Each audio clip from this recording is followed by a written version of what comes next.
Brothers and sisters, peace be upon you. I will start with the following land acknowledgement. We acknowledge that we are gathered on the ancestral lands of the Anishinaabe and Potawatomi and Adawa peoples. We recognize the crimes that were committed against the indigenous people of the land when it was colonized by European forces and bandits. We recognize the pain and betrayal the indigenous people have felt when the US government abrogated several treaties with the Indian tribes. We recognize their enduring connection to this territory and express respect for the resistance. As immigrants to this land, now known as Michigan, we honor the histories and cultures of the indigenous peoples across all occupied land, past and present, and pledge that we will stand with the oppressed and fight against occupation and ethnic cleansing and genocide everywhere and every time till peace pervades earth.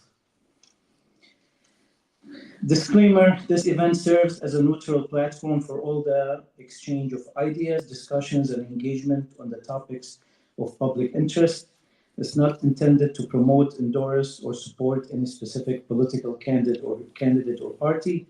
The information shared during this event is for informational purposes only and should not be construed as an endorsement or recommendation of any political candidate, party, or campaign. The sponsors of this event are committed to maintaining a non-partisan stance and fostering an environment where diverse viewpoints can be expressed and respected. The speakers of this event, including myself, do not necessarily speak on behalf of any of the sponsors or organizers. They only speak on behalf of themselves. We have sent an email to all presidential candidates to speak at this event and open the door for them to come at any time after this event to express their own point of view. We would like to thank all the sponsors listed on the event invitation. If you want to see a recording of this event afterwards, please, you will find it at dearbornblog.com. Ladies and gentlemen, today is an anti-genocide rally with a very honorable guest, a person who has stood since October 7 against the continuing of the genocidal campaign that is taking place in Gaza. Half a year of genocide in Gaza. 39,178 Palestinians have been killed. 14,622 children have been murdered. 73,300 have been injured. Countless others under the rubble. 2.2 million facing starvation. 7,490 Palestinians have been kidnapped from the West Bank. 3,500 Palestinians are being held without charge in administrative detention in violation of Geneva Convention. 6 months of starving children carrying their dead baby siblings on their shoulders. 6 months of mothers singing to dead children in their hands, and children crying at the mass graves of their dead parents. 6 months of a mostly silent word. 6 months of the destruction of all values of justice, humanity, democracy, and civilization. 6 months of destruction of every international law, every section of the Geneva Convention, every article of the Universal Declaration of Human Rights, every word of the American Declaration of Independence. We gather here today to declare beyond doubt our condemnation of the genocide taking place in Gaza by the Netanyahu government and the largest terrorist organization in the world, the IDF. We gather here to condemn the White House and Congress that have been influenced heavily by AIPAC, who are not only partners, but also enablers of the genocide that's being committed publicly, intentionally, and under the observation and international community and history by the extreme right government ever seen in Israel. Our government is filled today with what can be seen as war criminals. Every wall is tainted with blood of children. What more can we say and what more can we do? There's so much that we are doing and so much that we can do, but the minimum we can today as Americans is becoming clear about one thing. As Caitlin Johnston puts it, a political party which views opposing an active genocide as a fringe extremist position is not a political party that should continue to exist. The Democratic Party and the Republican Party, and this is my opinion, have committed war crimes that no longer allows us the possibility of considering working in or with such parties. A party whose 100% of senators vote against ceasefire, I can't see it except as an evil act. You vote against ceasefire, and then you go sleep at night knowing that your vote is literally killing children that night. How can you sleep? When I used to work in a school, if I issued a suspension of a kid in accordance to state policy, but questioned the harm that may affect him or her, I couldn't sleep that night. How can you sleep when you send bombs to kill children at night and you see their corpses in the morning on your phone or social media? I just don't understand if humanity is okay.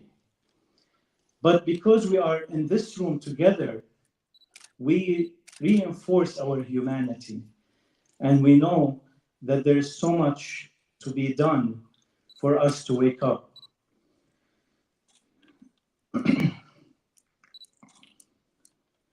Many of us didn't know that America is a multi-party country, and there are more than two parties in the country. No matter how much is that fact suppressed. Today, we are honored to have with us the Green Party presidential candidate, Dr. Jill Stein, who has been a very strong and vocal voice for immediate ceasefire and a voice for justice and peace in the world, as Green Party is well known to represent everywhere around the globe. We are going to hear from her today, and then we will have a question and answer session open with you. But first, I would like to open this evening with a word of welcome by Imam Ilahi, who has generously opened the Islamic House of Wisdom for this event. And if you know Imam Ilahi, you know he is a man who has been fighting for peace, justice, coexistence, and love all his life. Since I have known him back in the early 90s, Imam Ilahi has been a voice of wisdom and justice, bringing people together, bringing faiths together, giving the best advice to the American administration, and being a voice of justice and peace around the world. He and the Board of Islamic House of Wisdom has made the center a center for social justice and peace. And there is no better place to be tonight fighting injustice and genocide than in this house of wisdom, this house of God. Help me welcome Imam Ilahi.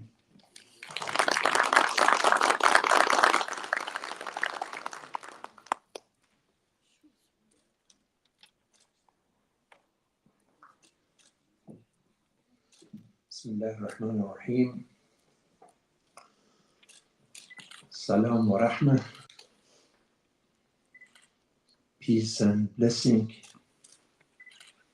And thank you, Hajj Hassan, for your generous words and also beautiful presentation.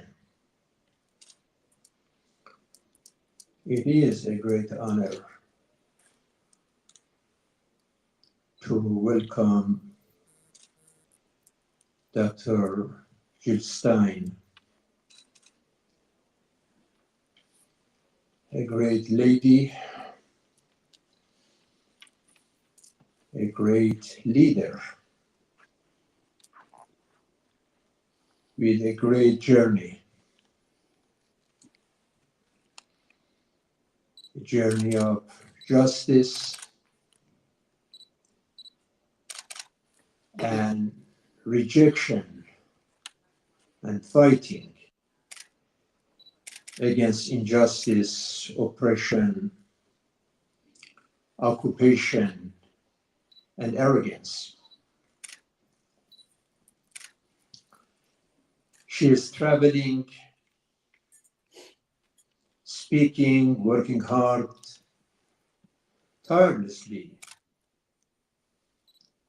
since this genocide started in Gaza. Obviously, this started 76 years ago. Genocide and ethnic cleansing and hatred and racism. But in the last 5-6 months, it's been the worst of the last 76 years.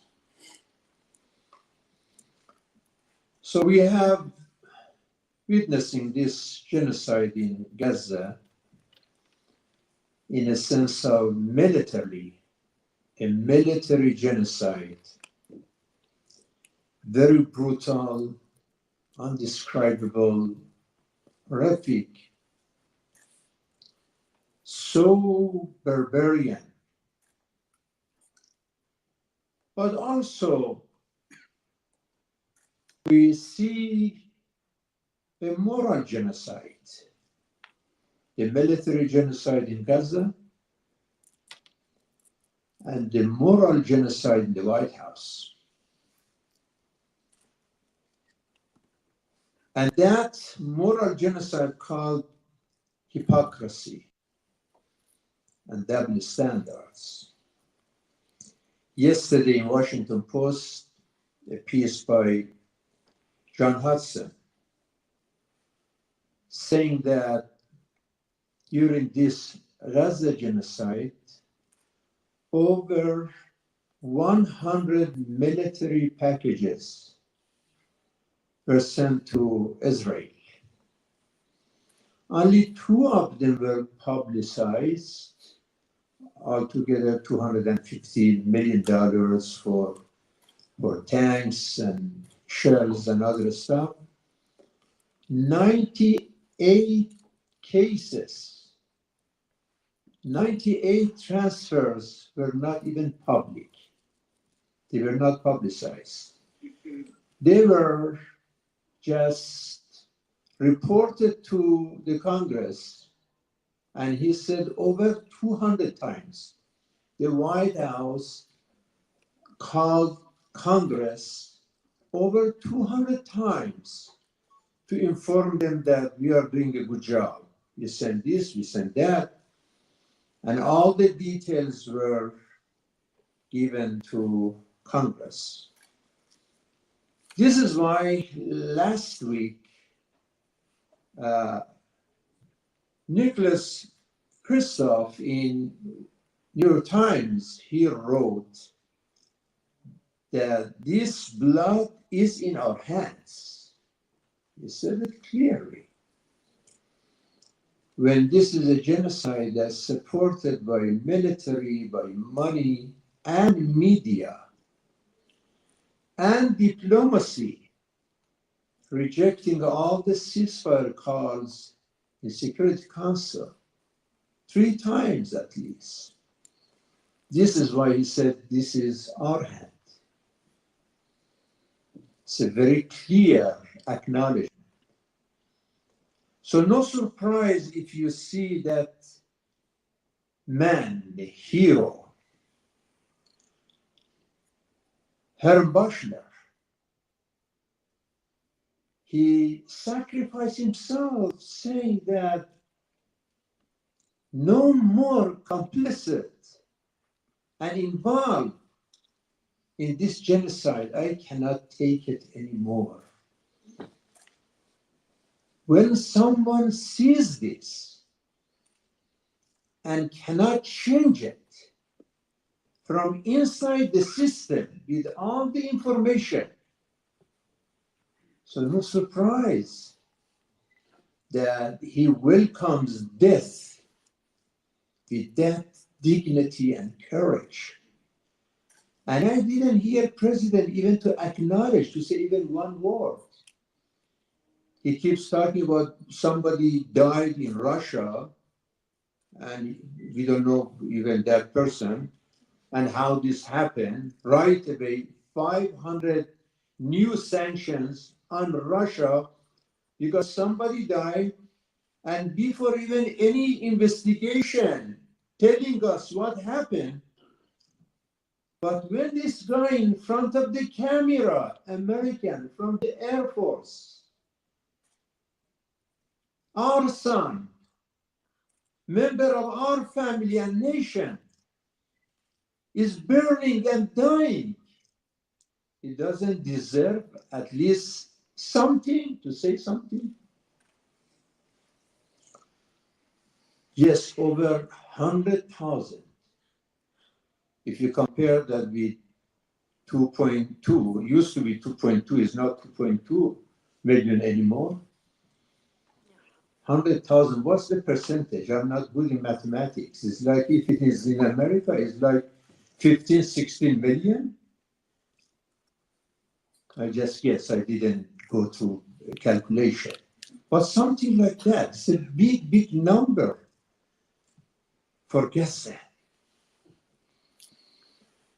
We are here actually to listen to our honorable guest and leader.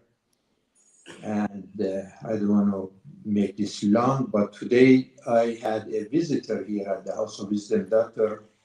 Gelen Maliko. He is a superintendent of Dearborn education system and public school.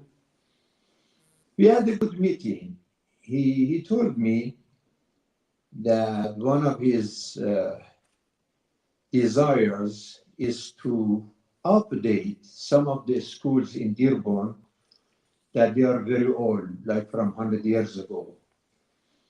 And he was telling me that budget is one of the challenges that he has to update the school for our children. And I told him, Dr. Glenn, it's interesting that you are worried about budget to update a school for American kids in a country that's spending trillions and trillions of dollars for all these wars and all these genocides and crimes against humanity, could not spend part of that money for updating the school, for better education, fighting poverty, better health care. Some other needs of the country is just unbelievable. I was just talking with Honorable Dr. Jill Stein, saying that it's good that we have in this country leaders like yourself, because the whole world is watching America. And when we travel to other countries, we don't want to feel shame of being part of the nation that involved in all this genocide. When we have example like Dr. Stein, it gives us so much honor and integrity and pride that America is not just Trump and Biden and this and that. America is bigger than that. We have a great nation with great leaders. And then I told her that, isn't it nice that in the last Friday before the month of Ramadan that starts this coming Monday, in a mosque, in a night that you see our people are involved still in the prayer in the masjid, we have a ladies coming from a Jewish background in a mosque, talking on the very holy night, the night of prayer. That's a good proof for the world to understand that what is going on the Holy Land is not a fight between Islam and Judaism. If it was a conflict between Islam and Judaism, Dr. Stein shouldn't be here in a mosque on the night of Friday, a holy night like tonight. That is a conflict between justice and injustice, right and wrong, truth and falsehood. When we had ISIS, we at the Islamic House of Wisdom were the first place. We had a banner outside saying, Muslims against ISIS. I told some of the rabbis just last week, I said, I wish the Jewish community and you rabbis as a leader, religious leaders, have banners, Jews against genocide. Gladly, many of them are doing it, but we need more, not just a minority. It should be the call of majority that stand for peace. As Dr. Martin Luther King said, no justice, no peace. And no peace, no justice. They are related. If there is no peace, that means there is no justice. And if there is no justice, it means that peace is impossible. Yes, they are hijacking Judaism. So what they are doing against people in Gaza, this genocide, bombing, and now the tsunami of starvation, that is not only a crime against Palestinians, that is a crime against Judaism. That's a crime against Jews. They are not doing a favor. And finally, tonight I heard that the president is going to talk about more food for Gaza. That is interesting. That after 6 months of sending bombs to Israel, and now tonight he wants to send some bread for Gaza. That if anybody survived from bombings and all this fire, now they have a chance to have some bread. If you care for people of Gaza, you don't have to send bread. Just stop sending bombs to Israel. That is a crime against humanity. We pray for peace on such a night, especially Ramadan is coming. Peace in Palestine, in Syria, in Iraq, in Yemen, in Africa. And oh God, you are Anta Salam, wa Minka Salam, wa Laka Salam, wa Ilayka Ya'udu Salam. You are the Lord of peace. You are the source of peace and justice. And it's a wonderful to have Dr. Jill Stein talk about peace and justice and against this genocide, this Holocaust, this hell, this hatred in Gaza. Thank you so much.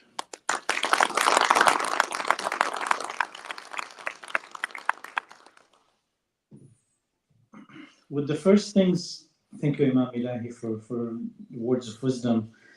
One of the first things when I became an adult and was eligible to vote is I was looking for who do I vote for now? What do I do as a responsible American citizen? And I looked at various organizations and clubs and looked at their values. And very early on, I found that Green Party values matched my values. Unfortunately, elections after elections, they don't get the attention they deserve because of political calculations. And we are faced in our life sometimes with this dilemma: values versus maslaha, versus material gain or substantial gain. And there is a limit where you can be pragmatic in these cases. And I find it now harder than any other time to be pragmatic. And I resort back to sticking with values, since values themselves are being threatened in these cases. So Dr. Jill Stein is an American physician activist and politician who gained prominence as the Green Party's nominee for President of the United States in both 2012 and 2016 elections. She holds a medical degree from Harvard Medical School and has been involved in various environmental and social justice causes throughout her career. Not to delay Dr. Stein from the mic any longer, I just wanted to mention the titles or the eight values of the Green Party, and please take a look at them and see if they match your values so you can understand the Green Party better. Ecological wisdom, social justice, grassroots democracy, non-violence, community-based economics, and global responsibility. And the more important question, which I'm sure if Dr. Stein doesn't address in her talk, I'm sure she's going to be asked about that. As we have seen with other parties, does the Green Party stand behind these values, and do they have the track record of it? I can say they do have the track record, and we'll hear more from Dr. Stein. Thank you for coming to Dearborn Heights, and welcome to the stage, Dr. Stein.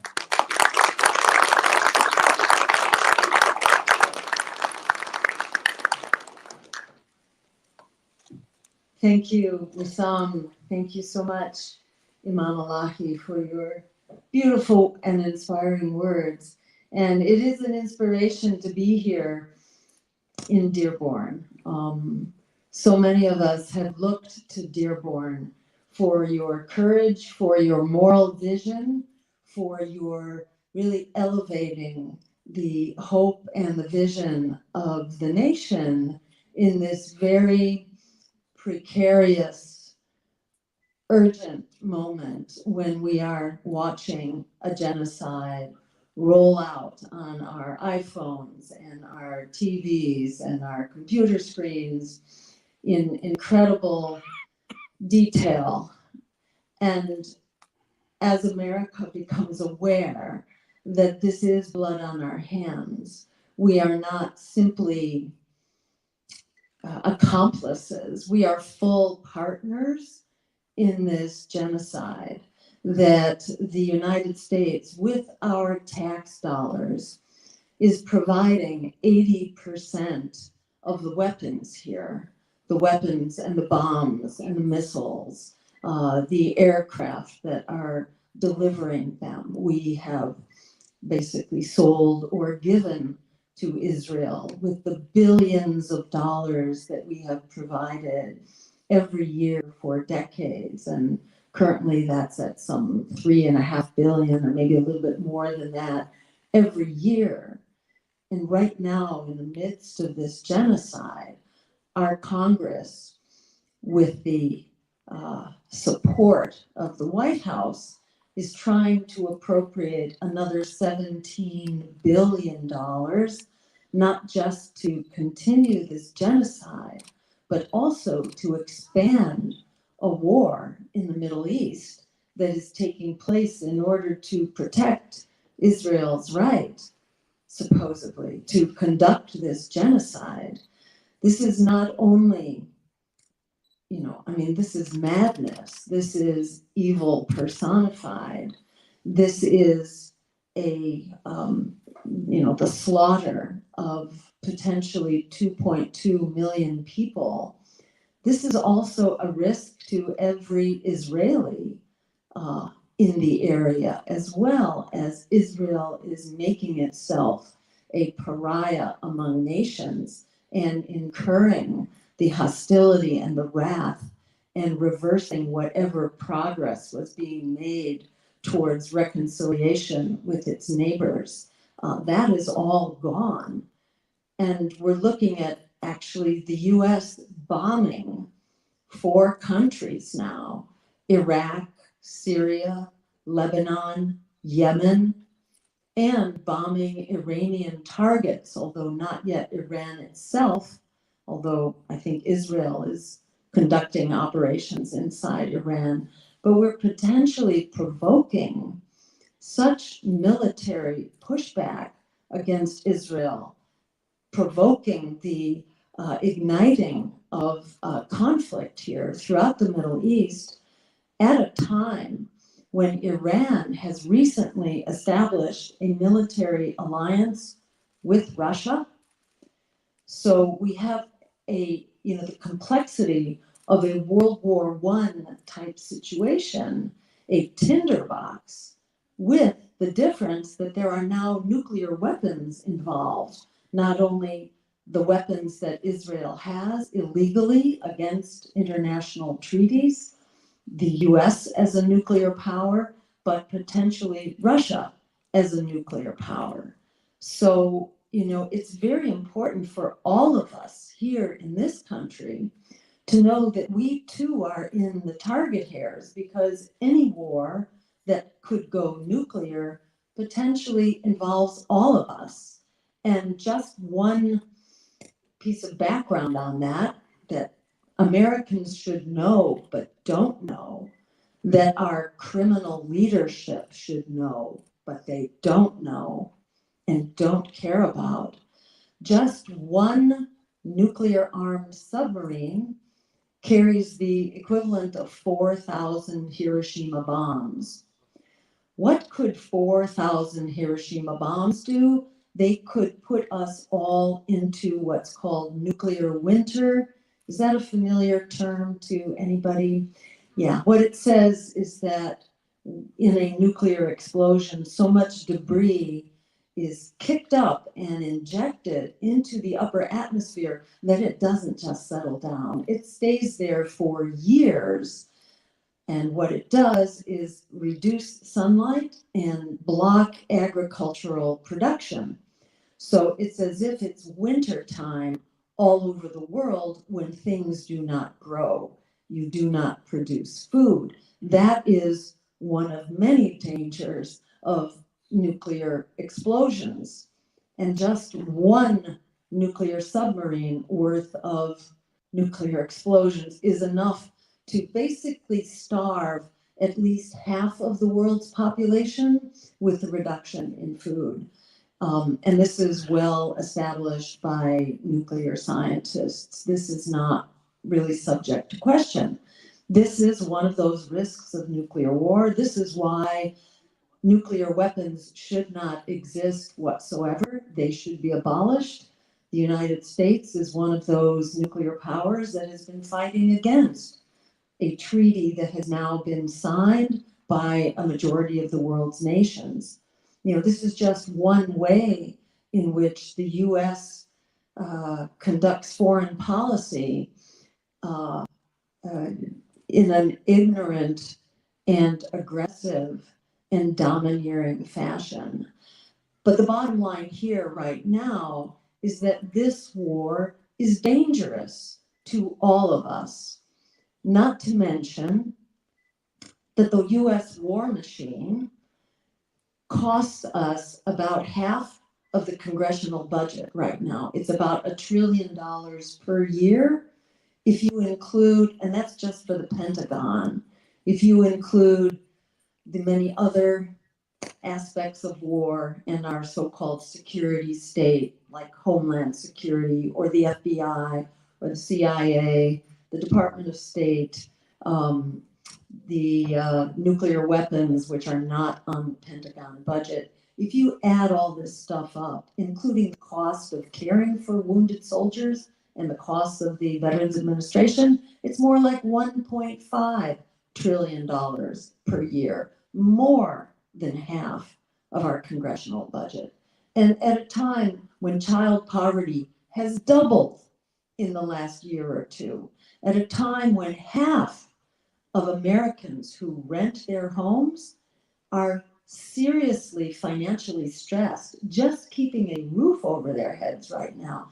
Half of renters meet the official criteria for being severely stressed, that is spending a third of their income just keeping a roof over their heads. This is unacceptable at a time when so many students do not have adequate schools. Even the physical plants are dilapidated and falling apart. Teachers are not paid adequately. Their staff is not paid adequately. And there are huge disparities across wealthy communities versus poor communities. And the reality of America now is that we're mostly poor communities. We have a 5, 10, maybe 15%, which are doing very, very well. And the stock market is doing very, very well. But most of those investments are at the upper end of the income spectrum. Most Americans right now are struggling. They don't understand so-called Bidenomics and the achievements of Bidenomics. Most Americans are struggling to keep a roof over their heads. 87 million Americans do not have adequate health care. They can't afford health insurance, and they have either no health care or incomplete health care. There are 44 million young people who are locked in student debt with no prospects of getting out. 100 million Americans who are locked into medical debt, child poverty, which has doubled. Homelessness rates are sky high. It's the highest on record. And we have a generation of young people who, according to polls, according to a Harvard study done last year, half of young people describe themselves as hopeless about the future, in part because of the climate crisis, which has been neglected, not just by Republicans. Although Democrats talk a good game, the reality is, you heard about the Nord Stream pipeline that got blown up. Does that ring a bell to people? The worst environmental sabotage ever in the world's history, the largest release of methane, which is the most destructive greenhouse gas. That was either undertaken by Joe Biden himself or he gave approval. And there's a variety of evidence for that, but the biggest evidence is that they have refused to investigate it and have blocked investigations, which is a pretty incriminating piece of data itself. But what that blow up did was create a huge market. And in fact, you had, I think it was Anthony Blinken, oh, thank you, the Secretary of State, saying, congratulating everyone that we had this, thank you, we now have this huge market opening up. So to make a long story short, that huge new market for American fossil fuels has led to the development of 22 new export facilities for liquid natural gas, which is methane. These 22 facilities, according to the Sierra Club, not an extremist organization, they say that amounts to 440 new coal plants. And this is being done by Democrats. 440 new coal plants, which knocks us back to 2005 in terms of greenhouse gas production. Just to make the point that the Democrats are not the good guys that they claim to be, even on the climate. And then when people say to you, well, aren't you afraid of Donald Trump? And I say, yes, I'm afraid of Donald Trump and I'm afraid of Joe Biden because I don't like what Trump does, but I don't like genocide. Genocide Biden, exactly. Genocide is not okay. And I don't like Trump. I don't like Genocide Joe. But they are the same party. They are like as if the same party. Exactly. And you have Genocide Joe adopting the immigration policies as well, and separating families and deporting migrants and claiming to build a wall and demonizing the migrant community. So we're getting from Genocide Joe the policies of Republicans. So, I want to open things up for discussion and for your thoughts and your inputs. And I want to thank you and appreciate so much the wisdom of this community. When we talk about the Islamic House of Wisdom, that's not just a name, that is a reality, that we have this community to thank. And I really share the Imam's vision about this is a moral imperative right now. And I'm so grateful as a Jew to be able to act on behalf of what I was taught. I grew up after the Holocaust. My family had migrated here before the Holocaust, actually, to escape the pogroms in Russia and Poland, where 6-year-old boys were being conscripted into the army. That's why my family came here. But I grew up very attuned to genocide and attuned to the teaching that this should never happen again to anyone. And, you know, when I saw what was going on in Gaza, you know, it's just shocking and unbelievable and beyond words.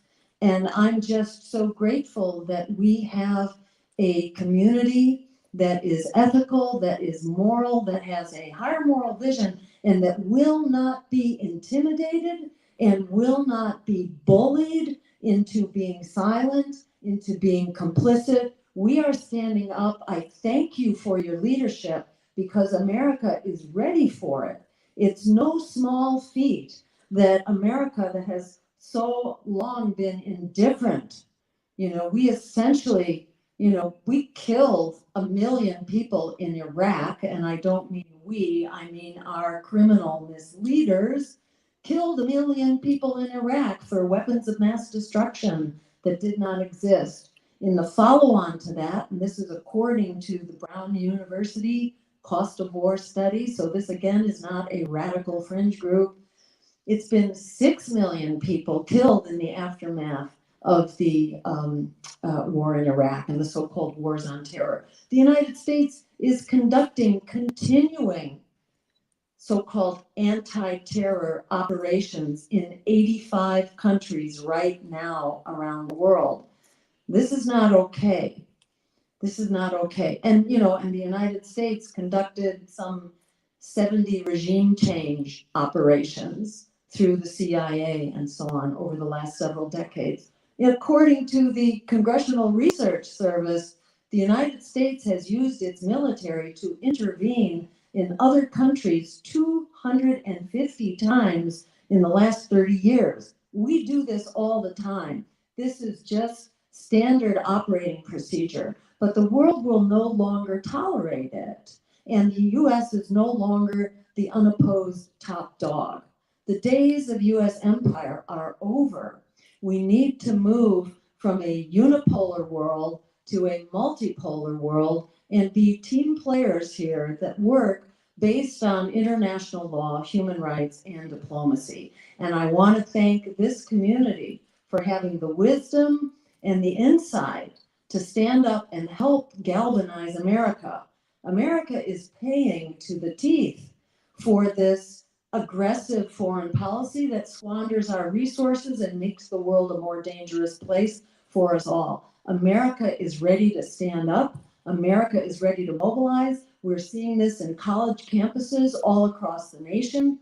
We are seeing this out in the streets where millions of people are saying genocide is over. We will not allow this, and we will disrupt the effort, the machine that is continuing this genocide, like the demonstrations taking place right now outside of the Israeli embassy in Washington, D.C. People will not allow this genocide to continue. I want to just thank this community for your amazing leadership, and I look forward to continuing to help lift up your voices and our voices together and ensure that we have an unstoppable role in the upcoming election. And a quick word about that. We will have 4 pro-genocide candidates, and we will have 1 anti-genocide campaign that can unify us. So be mindful when you have a 4 or a 5-way race, that race can be won with a plurality, which could be as low as 25%. We're currently 10% among people 35 and under. We're 10% among among youth, 9% among the African American community. Word is just beginning to leak out.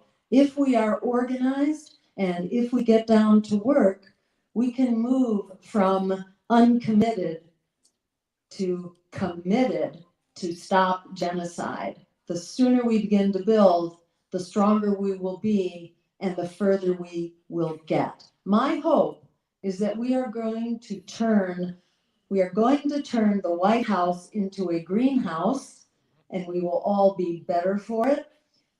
Even if we don't win the election, we will win the day for making clear that genocide is no longer a political option. It will be contested, it will be fought, and we will have a political coalition, an alliance that is anchored in this moral vision against war, against genocide, on behalf of working people, social, economic, racial, and climate justice. We will have that coalition that will be working together to prevail.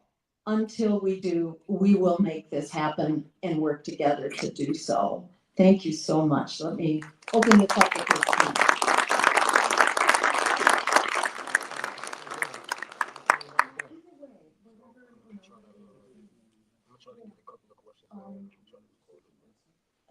Sure, that sounds great.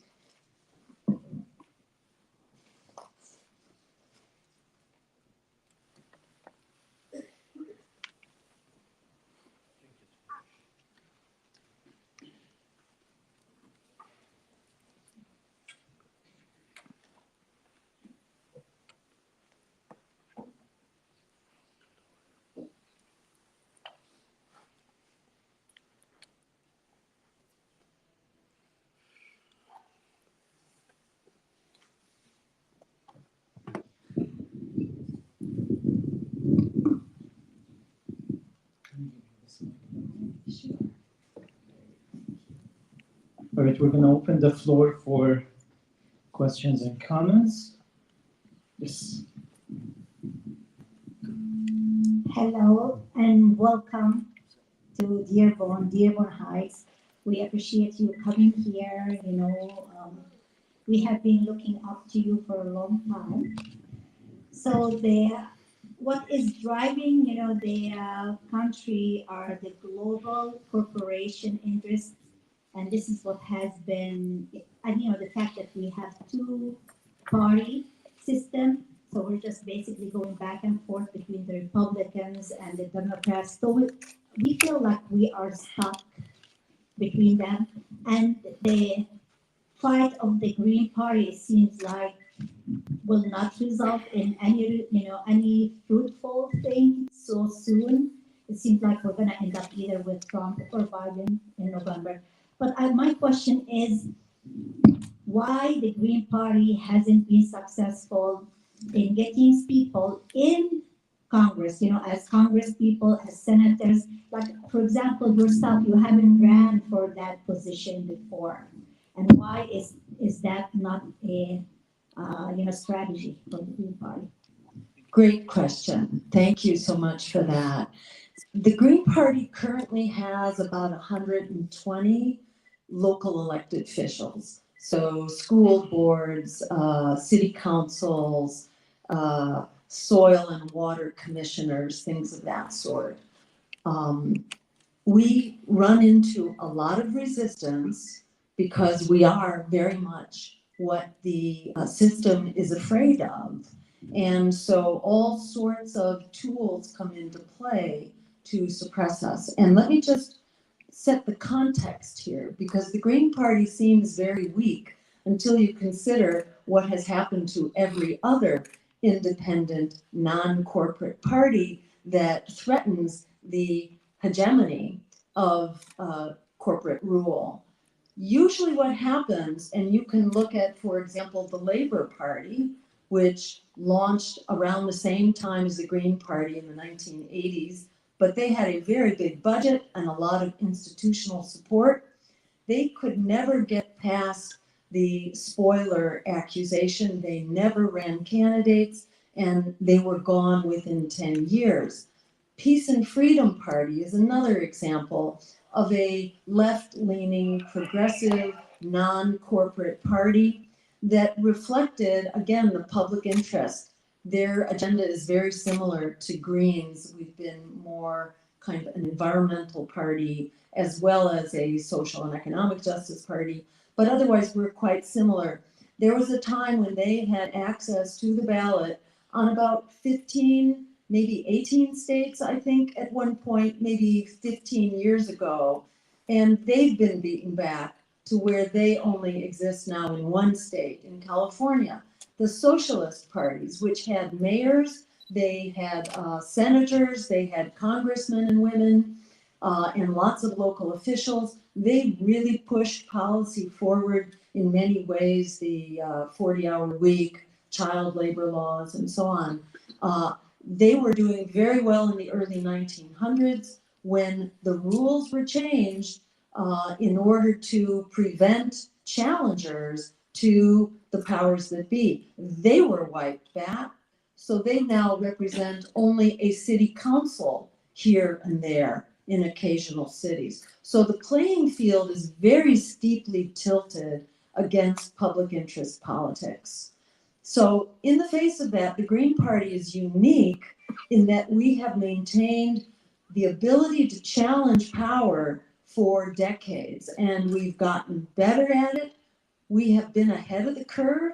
The current progressive agenda now, calling for a Green New Deal, calling for voting reform, calling for transformation of our foreign policy so that it's not brute militarism and military force. We're calling for steep reductions in our military budget and spending that money on true security. We originated the call for Medicare for all, that is, for health care as a human right for everyone. Every one of these policies, which has now been embraced by the progressive agenda, came from the Green Party. So we have been ahead of the curve. In 2012, our campaign launched the call to abolish student debt. We bailed out Wall Street. We can bail out a generation of students. We can provide public higher education for free. We know from the GI Bill that every dollar we invest in education is returned with $7 worth of economic development for the whole economy. So we have launched these policies. We have been successful in changing the agenda. But Democrats and Republicans and people who are on the corporate payroll are not going to implement those policies. So my response basically is that we are doing the work. I think we are at a world-changing moment right now. It's time to move from lip service to these policies to actually implementing them. The American people are hungry for that agenda, and the fact of genocide is a red line for every human being whose eyes are open. This is a transformational moment. We know that the majority of the American public, 68%, according to a Reuters poll, wants a ceasefire now and a diplomatic solution. 50% of the American public has been persuaded this is genocide that Israel and the US are conducting. So we've never had a transformational moment like this. We think it's really important to push the envelope on all fronts. We have many candidates now who are running for Congress, for Senate, for state level offices, and city councils and so on. And I encourage more people to run. And if you'd like to talk with us, we are, that's what we're about, is creating a full political movement that can represent us at all levels of our community. This is the time to make that happen. Thank you.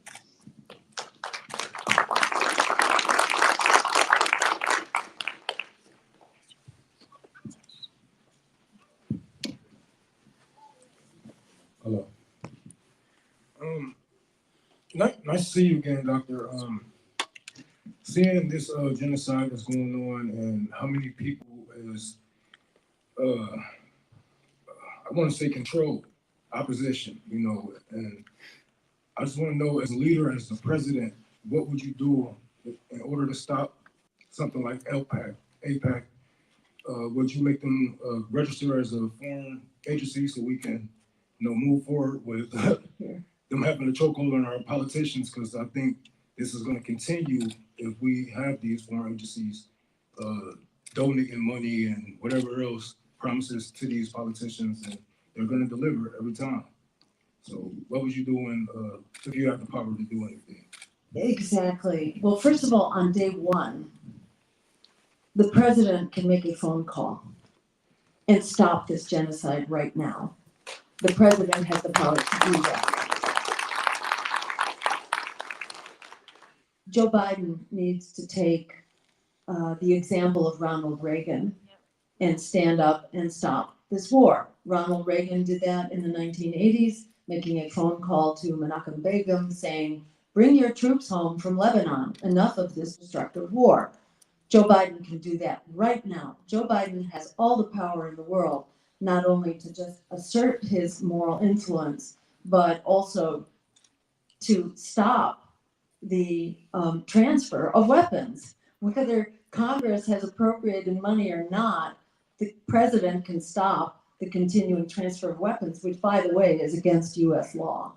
U.S. law prohibits the transfer of weapons to countries that are violating international law. And there is no question that Israel is conducting massive war crimes, including ethnic cleansing and genocide. And actually, every international law on the books, from disproportionate power to home demolitions, to the use of food as a weapon, on every count,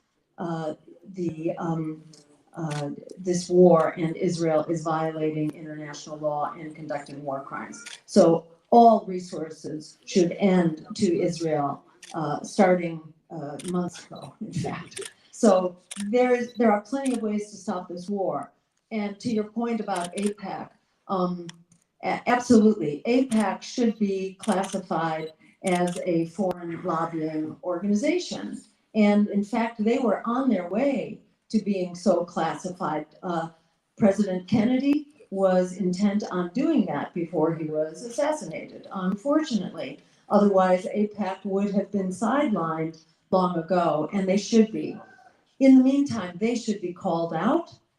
If nothing else, the president has the bully pulpit, and the president can speak truth to power, and the press can't really suppress what the president says. So there's enormous power in the hands of the president to stop the control of AIPAC over Congress, also to stop the control of the war profiteers over Congress, which is another very powerful, financial influence, which is corrupting our Congress. And what needs to happen in the realm of foreign policy also needs to happen on healthcare and the real estate industry and housing and higher education and pharmaceuticals across the board. We need to be true to the promise of democracy. Right now, we have the best democracy money can buy. That is no democracy at all. This can be reversed on many counts. We need to get the money out of politics. We need public financing of our elections, and we need to close the revolving door between corporations and our elected positions, as well as our regulatory agencies. It's not rocket science how to fix this. And when Barack Obama was elected, he broke a lot of barriers to get into office. He had a grassroots movement, which was very powerful and on fire. Unfortunately, he put his ground troops on the shelf the moment he was elected. And his first appointment was actually Larry Summers, who was really the architect of the regulatory changes that enabled the Wall Street meltdown. So it was clear who his real allegiance was to the moment he was elected. And so for us, it would be a different story. And I would just put everybody on notice that if we do the work to get elected, nobody is going home on election day. Our work only begins at that point. Thank you.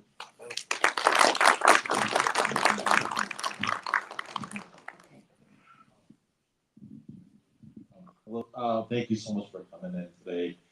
It's a really huge pleasure. Another one too? Okay. Um, so I mean, in this country, like every issue has a different side. There's whether it's the environment, the taxes, gay marriage, abortion. There's the left and the right side. But when it comes to Israel, surprisingly, they have captured both sides of the political aisle. We've seen this when we've noticed some progressive Democrats, such as Alexander Ocasio-Cortez, Ilhan Omar, other members of the squad, who we thought would be better allies of the Israeli Palestinian issue, all of a sudden start voting with the establishment. So my question is, right now you're a Green Party, you're the forefront of the Green Party, and hopefully one day we will start having Green Party congresswomen and men, and hopefully senators one day or state senators. What do you guys have some type of platform that would this disallow things like this from happening? And I just want to know what your idea because I'm tired of it. When we saw in 20, I'll just say this, 2018, I was excited to see more people that had our complexion in the White House, in the Congress, and I've just started seeing that they're still voting the same way that they were voting 10 years ago. So, what changes would you make? Great, thank you so much. Lots of changes across the board. Greens are, above all, dedicated to getting big money out of politics and ending the culture of influence. We have a system of legalized bribery, and it's well established by all sorts of academic research. If you didn't see it with your own eyes, it's very clear that what drives policy is campaign contributions and money on lobbyists. And that is the driver of the congressional agenda. When Wall Street crashed in 2008, calls were running something like 90-1 against bailing out Wall Street. But it took Congress 1 week to bail out Wall Street to the tune of trillions of dollars. That's what the drivers are. And the Green Party does not accept corporate money. We don't accept big donations. We do not approve of super PACs. So we close the door on this very corrupting influence. And we think it's not okay to say, oh, I'm different. I will get money out of politics. But in the meantime, I'm going to take the big bribes of industry, which is the approach of Robert F. Kennedy, who is saying that, I'll get money out of politics, trust me. But meanwhile, he's got a big super PAC where half the money, a $50 million super PAC, half the money is coming from 2 donors. So, you can't have it both ways. And so we have always walked the walk. When I first ran, I was tricked into running a couple times. When I was first tricked into running, I ran as a Green, and then I was approached by my state representative afterwards. I was running then my second race for state representative, and I was approached, would I please run as a Democrat? And I said no, because in my home state, the Democrats had killed campaign finance reform. And I was part of an effort to pass the so-called clean elections law that provided money outside of a corporate system. We provided public money so that candidates can run campaigns with integrity without having to beg corporations for sponsorship. We passed that law as a referendum by a 2-1 margin. And then the Democrats, the progressive Democrats in my home state, killed that law, which would have addressed, the fundamental problem in the corruption of our system. So I was pretty persuaded early on that if the progressive Democrats were fighting the solution to the fundamental corruption here, they were beyond the pale. And that was back in the year 2000, That was in 2002. And that has been borne out.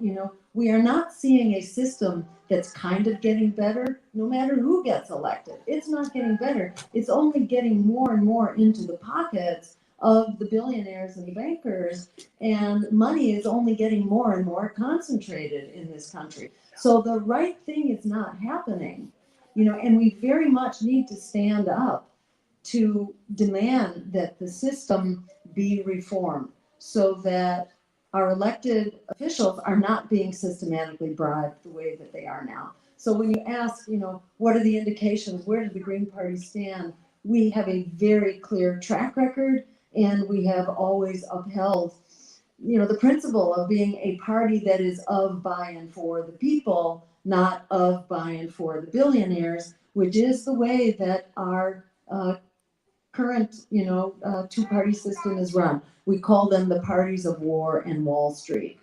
That's what they've been. That's what they continue to be. What you see is where we're going. As Gaza goes, we all go. This is a question of whether the murder and torture, this isn't just murder, this is torture. This is systematic torture of 2.2 million people. I'm a healthcare provider. I feel like I've been on a death watch here, and people have been miraculously defying death with incredible resilience and grace. It's just mind-boggling how people have maintained their humanity in the line of fire, directly under fire. It's just staggering. And it's odd that people being genocided should be our inspiration, but they are. They absolutely are. And they're a sign to us of the courage that we need to show. We're here on the easy side, in the heart of the empire. We too must stand up and say no to this empire and point the way forward to the world that we deserve. Hi, Dr. Joe. My name is Hania Mahbuba. Thank you so much for coming here. It's such an honor to meet you and listening to you and learning about your stance.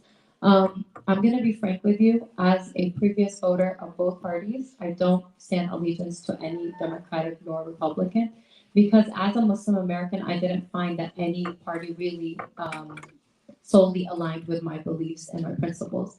And that being said, is that I voted for Trump in 2016, and in 2020 I campaigned proactively to get Biden in office.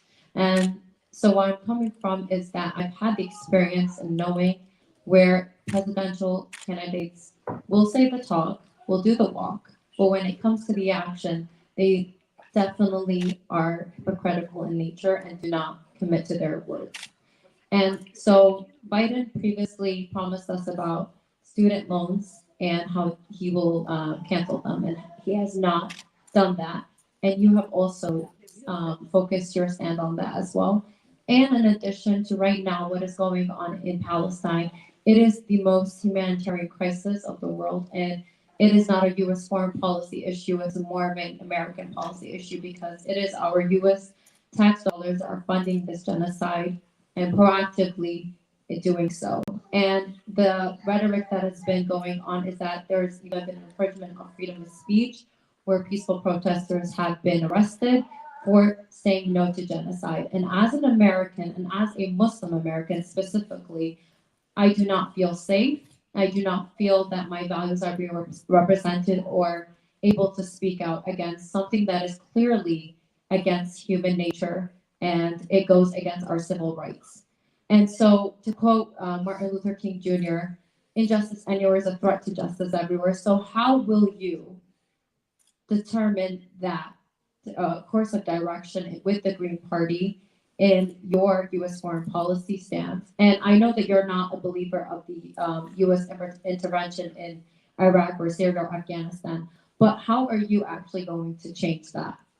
And in terms of, what is the solution to this ongoing conflict that is going on? I would say conflict, but we all know that it's a genocide. So thank you so much for your time, and I look forward to your answer. Thank you. Thank you so much.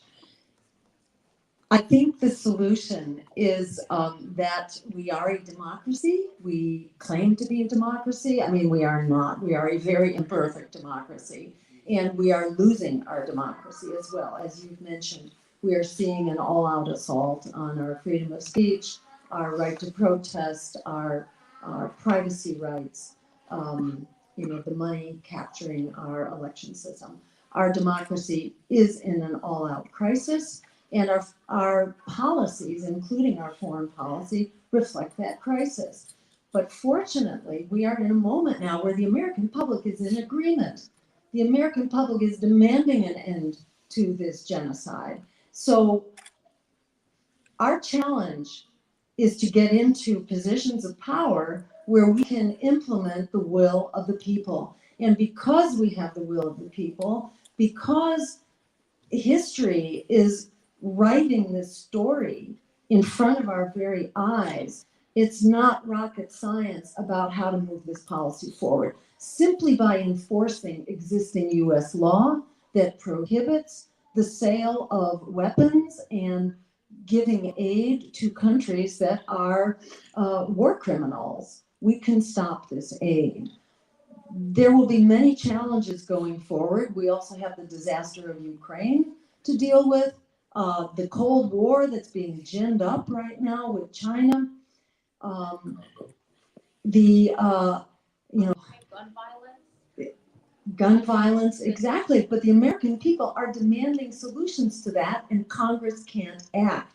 Yet we know from polls that there is strong public support for so-called common sense gun protections and security reforms, for getting rid of assault weapons, for example, for ensuring that there are safety locks, that weapons need to be stored, that there are laws that can remove weapons from domestic abusers and other people who are not in a qualified position to be holding weapons. So there are reforms that can be implemented on all of these counts.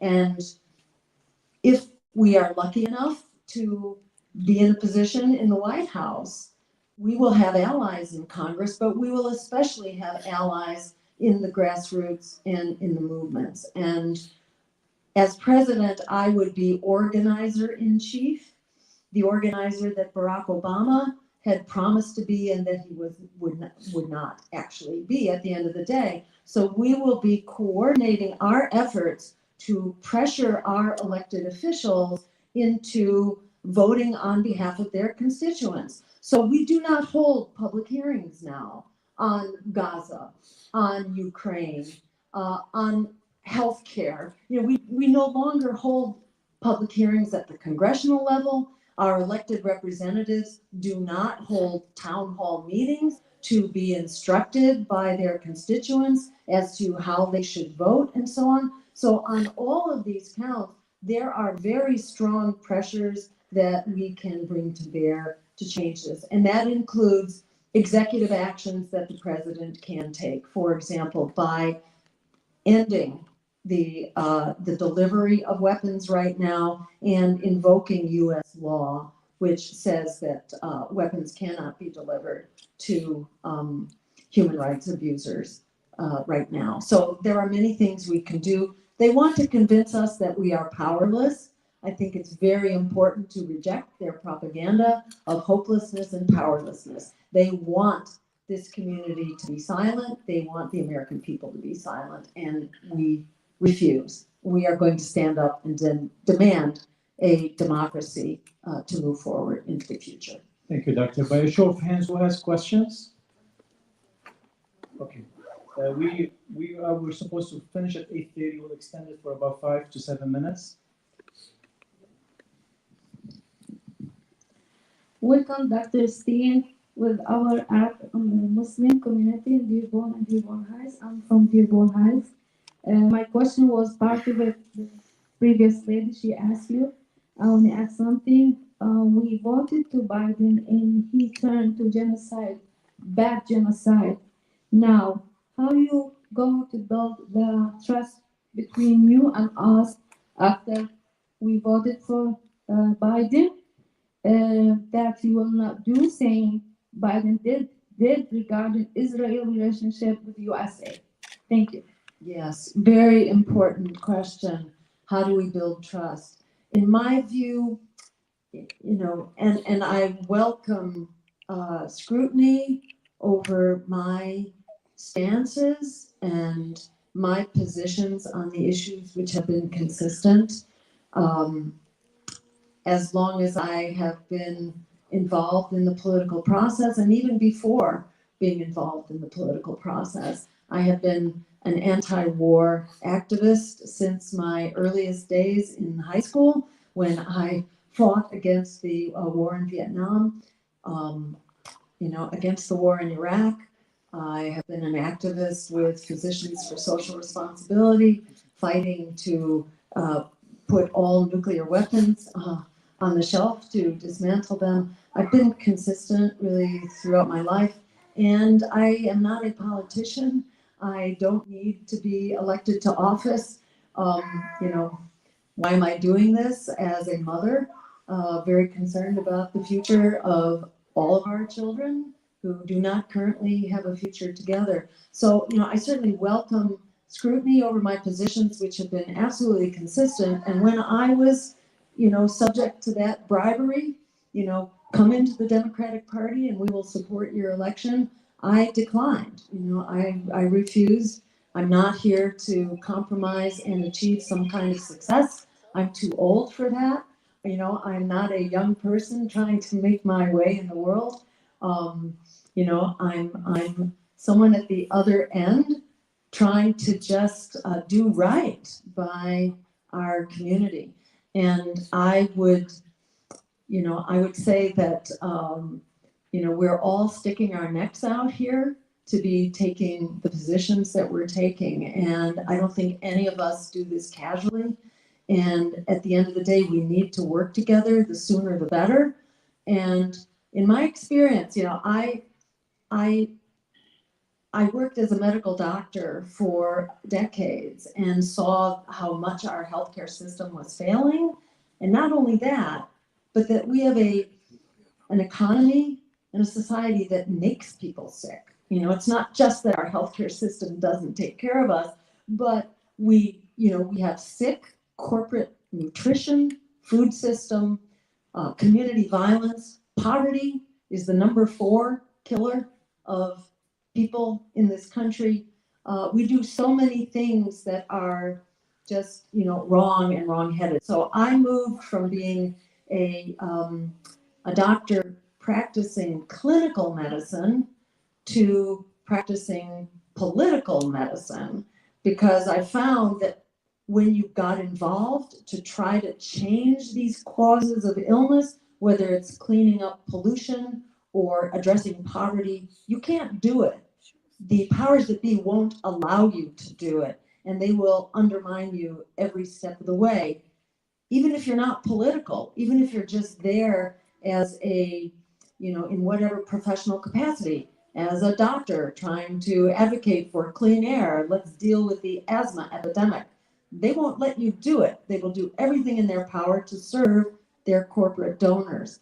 And that's what moved me from being a doctor of clinical medicine to political medicine, realizing that we have to address the mother of all illnesses, our political system, if we are going to fix the things that are literally killing us. So that's just to clarify that where I'm coming from in this. And I found that when I started working in the world of politics and running for office, it was totally different from how it's made out to be.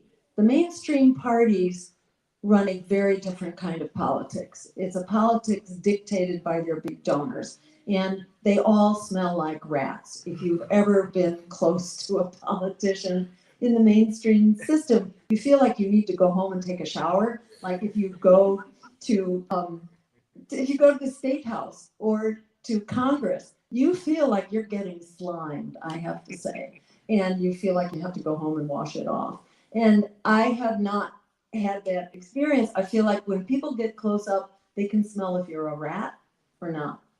And I've found that process has been very energizing, build solidarity, and I really welcome people to work with us and, find out face to face, shoulder to shoulder, do we have integrity and do we have respect?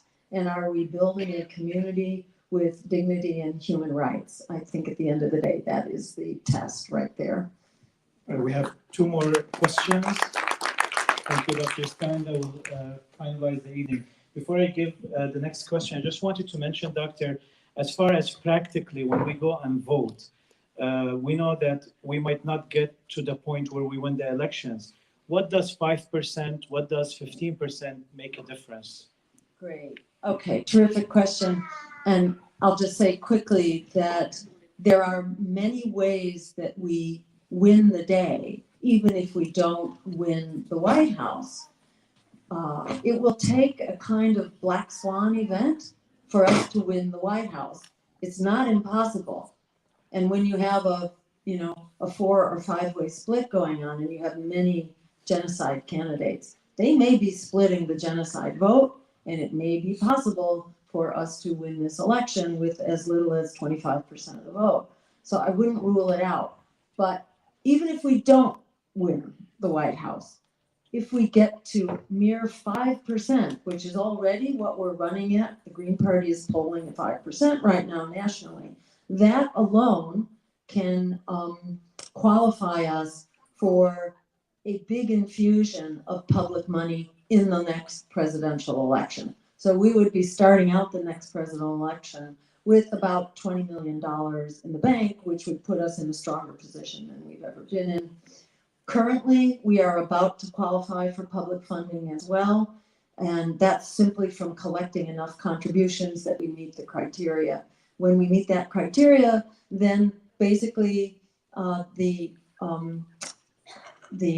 public money will double what we have brought in so far. And that will also, the big guys, they run billion-dollar campaigns sponsored by billionaires and bankers and so on. So they have very corrupted sources that are constraining what they can do. We're running on small donations for the most part. We have some larger donors, but we don't engage in the legal runaround that they do. They have special ways to dodge the laws. So a single donor can donate $600,000 or more to Joe Biden or Donald Trump, Hillary Clinton, et cetera. They have special ways they can donate a lot of money. We don't do that. We observe the strict regulations that says $3,300 is the maximum. So technically we are a small donor campaign. We will have a big infusion of cash once we get to a certain critical donation level, and that will double our money. We do much more with the dollar. We run a very efficient, low budget campaign. My deputy campaign manager here that I want to acknowledge as being my guardian angel, Kelly Merrill, who is traveling with me. We're driving ourselves around the country here. We are in a car and we've got our little ice chest and we're keeping our food warm. We're surviving mostly on Middle Eastern food because it's definitely the best food out there, especially when you're on the road. Keeps you healthy and sane.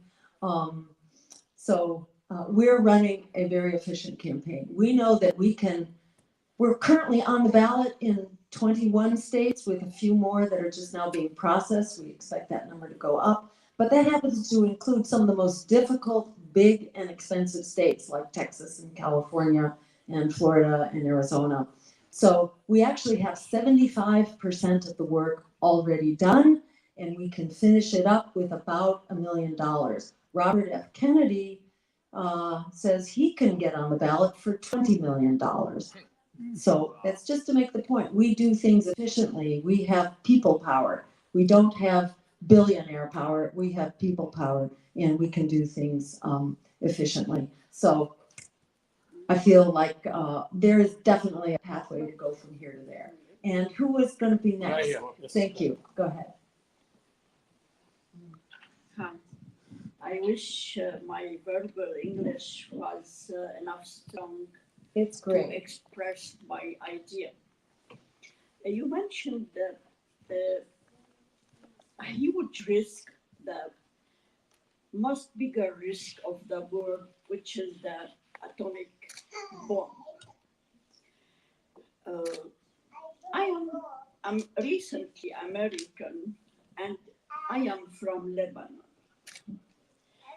And we know that Israel has hundreds of atomic bombs. And the organization, international organization that is responsible to investigate this issue says nothing. That's right. In fact, maybe I am not sure Israel is not on the list of countries that own atomic bomb. It means the dangerous aspect of this country is not only against Lebanon, Palestine, and the Middle East. Myself, my family house has been destroyed 3 times by Israel. It's not the matter now. But Israel now is can present dangerous role, not only in the area, near area, but at the international level. Myself, I have no statistics, but I wonder if Israel cannot reach far. This is the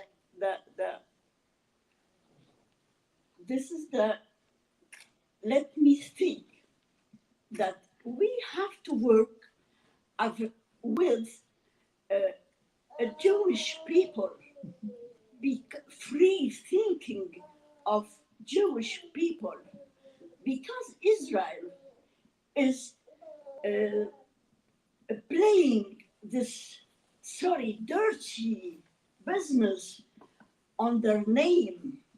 Not only they send them to die in Gaza or in Lebanon or everywhere, but we don't have atomic bomb to put it in a museum.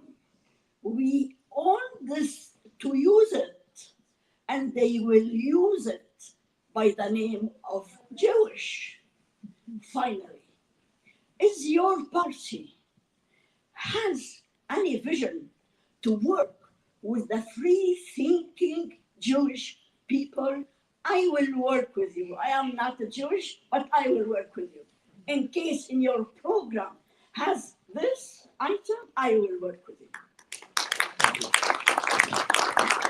Thank you so much. And I'll just say briefly, absolutely, we work closely with Nico Peled. I don't know if you know him.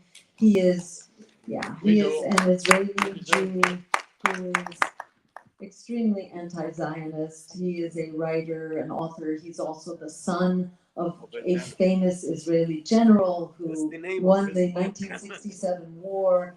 Yes. So in the Green Party, we had a big dialogue about Israel, about BDS, boycott, divestment, and sanctions, about a one-state solution. And the Green Party did a lot of internal dialogue and discussion, and we came to a consensus to support Palestinian human rights, to condemn Zionism. It's not Judaism, it's Zionism, which is not Judaism.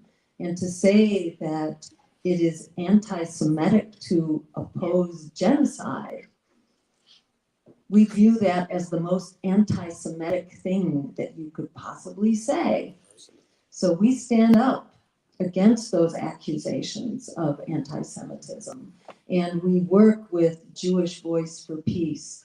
We have been on the front lines of calling for peace and the abolition of nuclear weapons for Israel, for the United States, really for all countries. This is a terrible danger. And yes, it is a problem.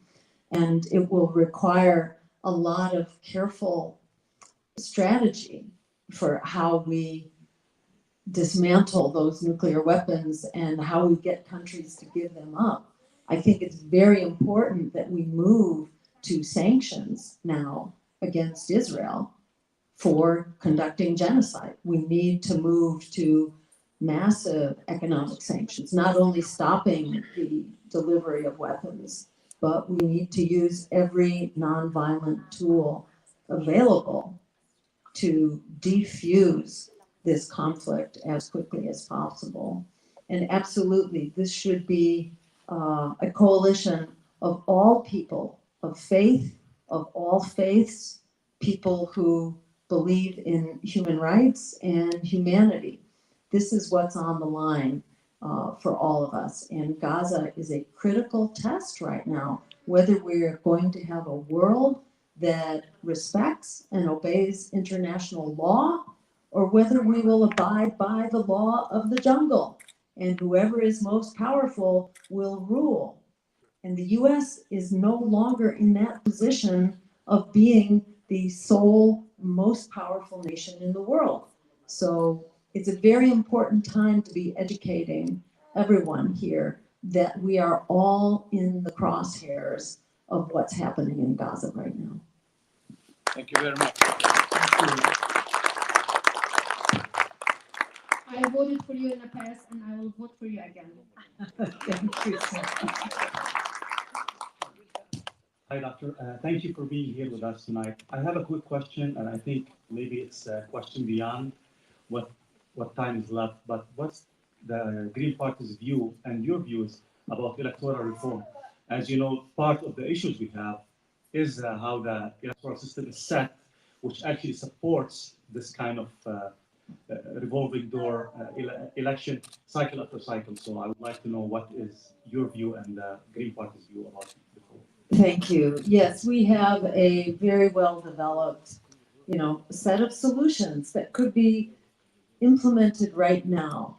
And key among them is a reform called ranked choice voting, which has been adopted by the whole state of Maine. It's going to be on the ballot in Oregon coming up this November. It's been adopted by major cities, most recently Boulder, Colorado, major cities all over the country. New York City uses it, but only for their primaries, because the Democrats are very threatened by this because it gets rid of the fear thing. Ranked choice voting says you can rank your choices and you never have to worry, because if your first choice is an underdog, if the underdog loses, your vote is automatically reassigned to your second choice. That's a simplistic way of explaining it, but that's kind of the quickest way.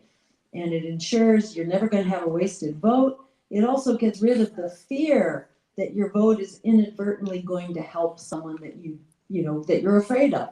It gets rid of the fear factor. It gets rid of any possibility of so-called spoiling the election or splitting the vote. That can't happen under ranked choice voting. The Democrats don't like that because they rely on fear. They extort your vote based on threats.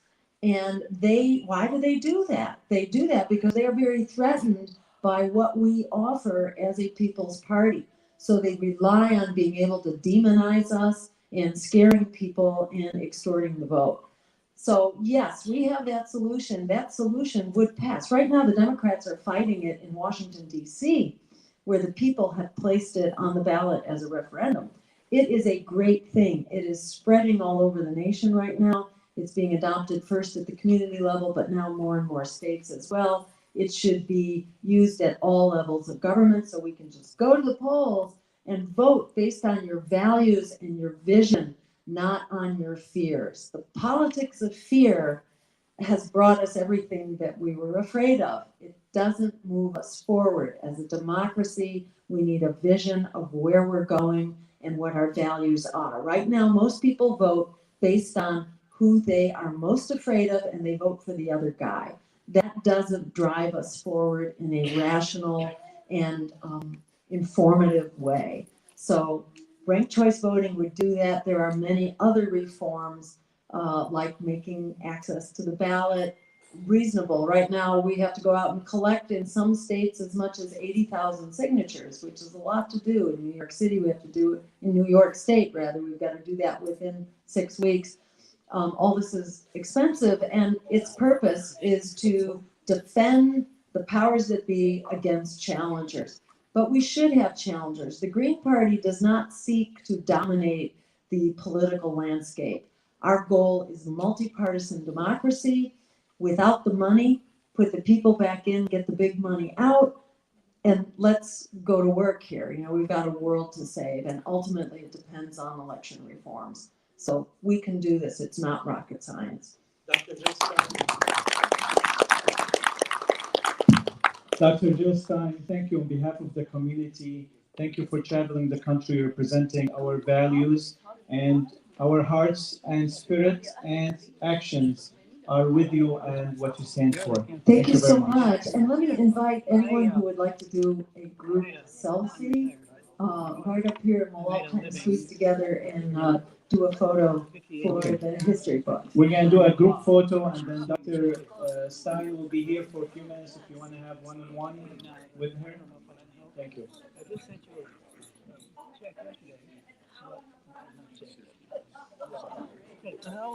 How you doing? Hi. Good to see you again. Welcome, man. He's got a great thing for repeal the Second Amendment. Is it president?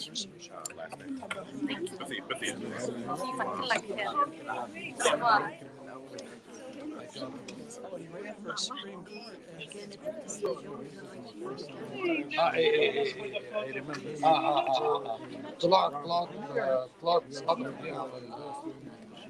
فيسبوك انا لاني كلمت لها مره قبل ما اروح على نبقى ان شاء الله انا حابه اشوفها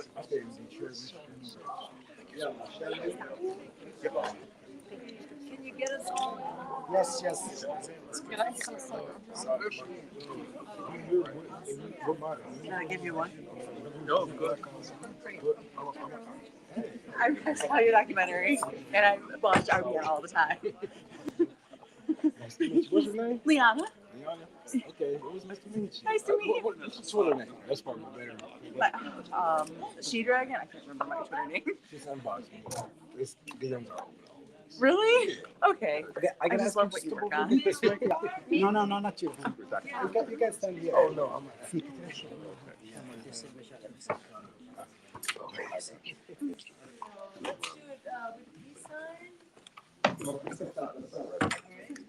Yeah, especially she answered the question I wanted the way I wanted to answer, especially when it comes to APAC being should be registered. I'm gonna need people who standing in the back. Come This here, would be please. a domino effect from not only establishing them as a foreign government, a foreign agency. We can stop the oil execs. Whoever it is, he's going to have a domino effect. Yes.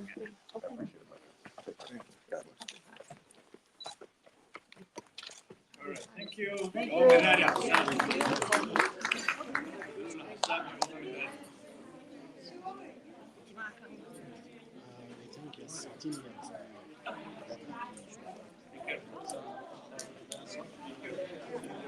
Excuse me, sir. Excuse me, sir. Is this your camera? Yes. I want to make sure I get to check. Okay. Because I don't know there. You owe me. I don't know where to go. Sorry, It's okay. Sorry. Hello. I Come on, need to come on. make sure I get to her. No problem. I drove very far. I can help you with the kid. I wanted to talk. Go ahead.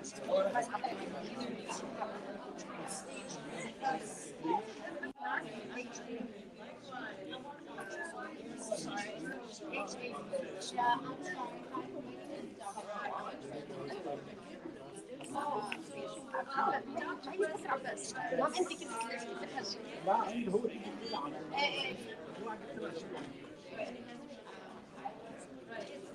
quite challenging to suddenly run with just so I don't think you understand why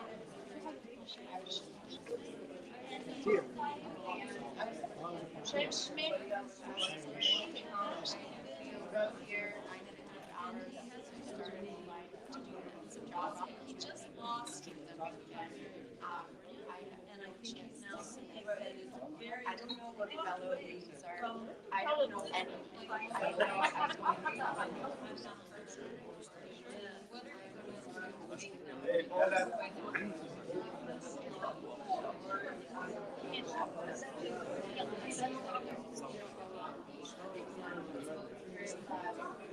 That's right.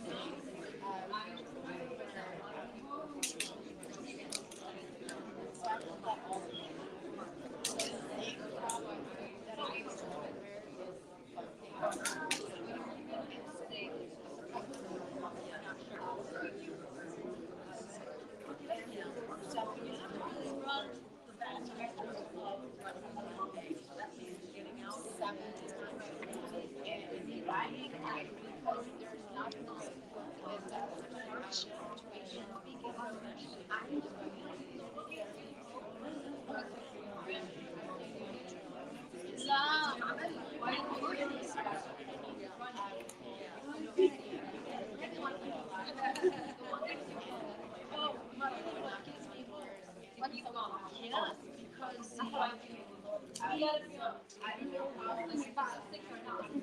well, actually, the statistics are never been where they are. The American people have never had politicians where they are rejected Wall Street. The party of Wall Street. So from that, so that is our outside of mainstream media. That's what makes it.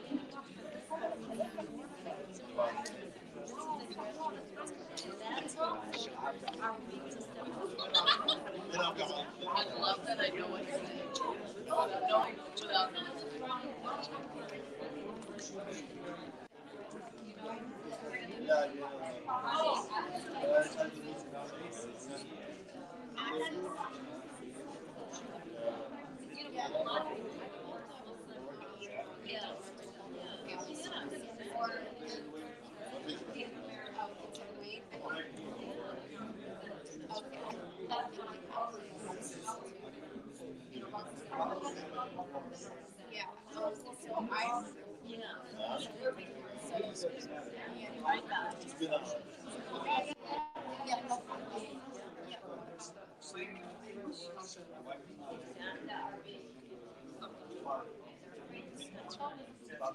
And these are exactly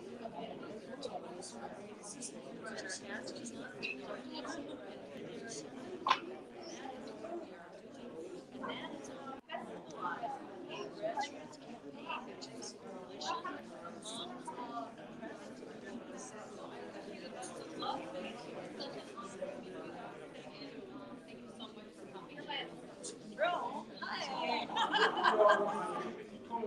Oh, I'm so glad you're here. Yeah, I was thinking, yeah, I'm there.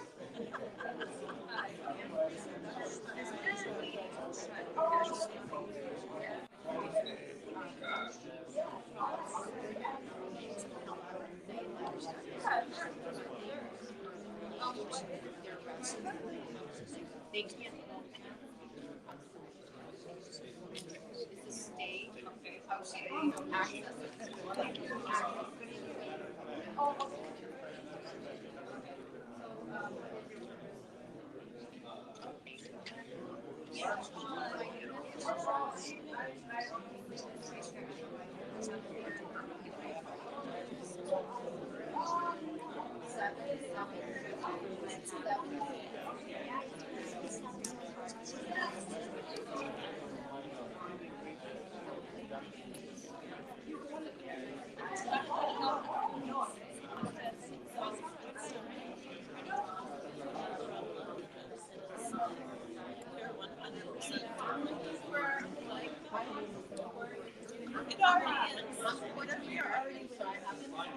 So,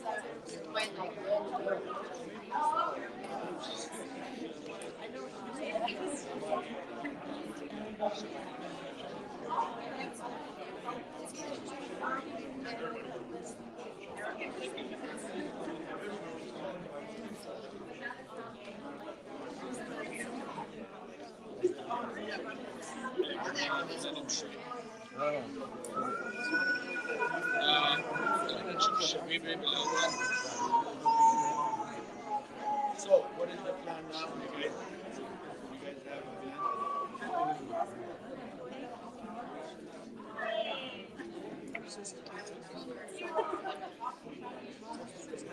Okay. See you. I was thrilled to hear يعطيك العافية. جزيتك ممتازة نورة. كريم. جميلة. علي حبيبتي. بس ايه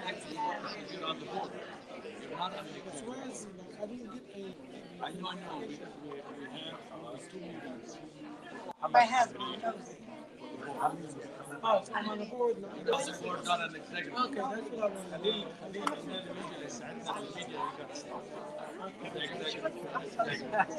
That's what I was trying to explain. وجعلنا شعوبا وقبائل لتعارفوا.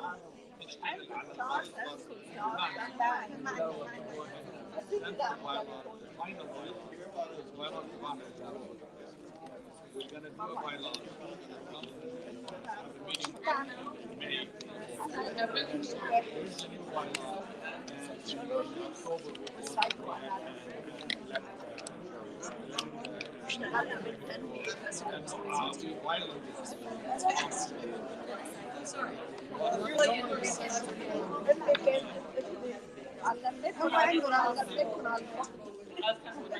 شو المطلوب؟ لحظة بس. بكرة السبت I understand. I watched مين جاي على المتحف؟ Jackie جاي؟ جاي على المتحف؟ I didn't know that. Okay. أنا معي رقم حمو. أنا نفسي. حط رقم. إيه لحظة بس. Okay. Add phone. شو رقمه؟ Yeah. 485 004. وعفوا شو الاسم جميل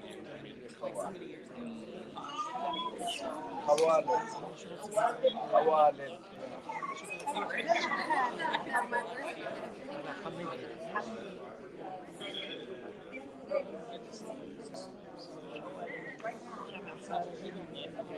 اكتبها بالعربي.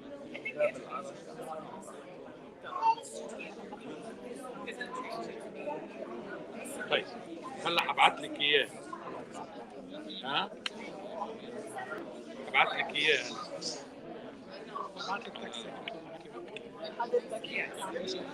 انا بشتغل مع كونتراكتور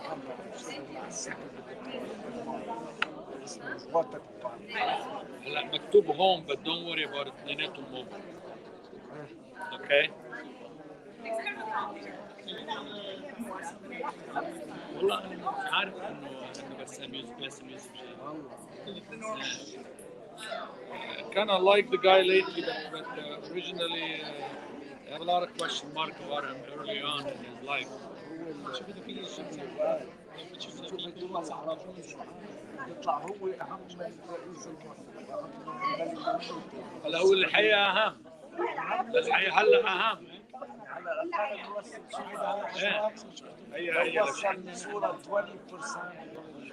لا بوصل اكثر اخذ جنسيه مصريه، اخذ جنسيه امريكيه، هلا محمي. تشرفت بمعرفتك انا بعلم الطالب. شو مدير الطلبه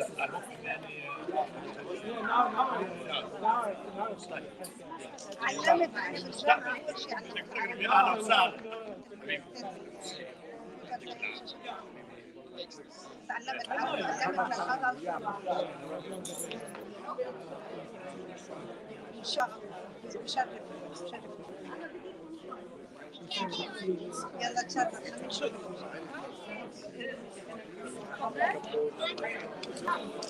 يعطيك العافيه. الله يعافيك. شكرا.